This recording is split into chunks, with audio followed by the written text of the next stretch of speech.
The Republic is sending its armada to take back the banks. You've brought war right where there cannot be war. Your actions have destroyed the banks once and for all.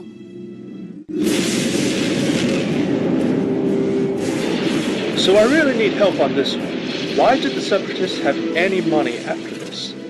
When I went to look up how Star Wars money works, all I can find is reference to the banking clan, and apparently the banking clan is into more than Republic credits. I can initially understand that the Separatist war machine would be hurt at the end of this episode just by how popular the banking clan is as opposed to competitors. But now I doubt that there are any competitors. And I am having visions that with the Republic's government backing, that the Separatist accounts could now be frozen. The Separatists stand to lose any existing money they have, let alone whether or not they ever get a loan again. At this point, Count Dooku should be undergoing a vote of no confidence from the Separatist Senate.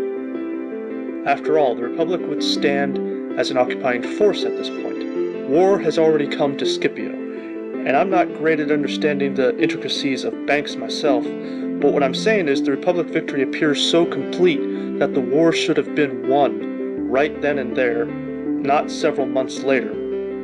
We know from previous episodes that discusses the Republic's finances that there are no realistic alternatives. My people are drafting an emergency appropriations bill that would raise funds. From the banking clan? Yes, of course. Do you have an alternate means of paying?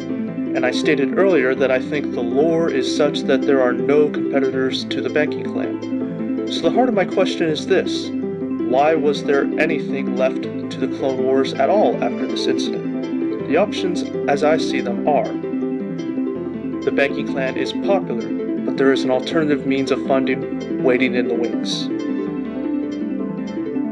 The Separatists were put on the clock by this incident, and we know this is the latter half of the war, and an outcome like this should make them extremely desperate.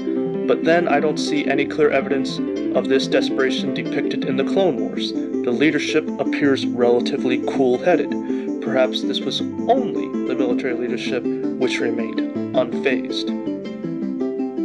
Or as Dooku said to Clovis, they now owed no debts on their loans and presumably intended to apply the funds he already had to the war effort. But this doesn't explain why the Republic can't strong-arm the banking clan into freezing all the accounts that the Separatists have with them.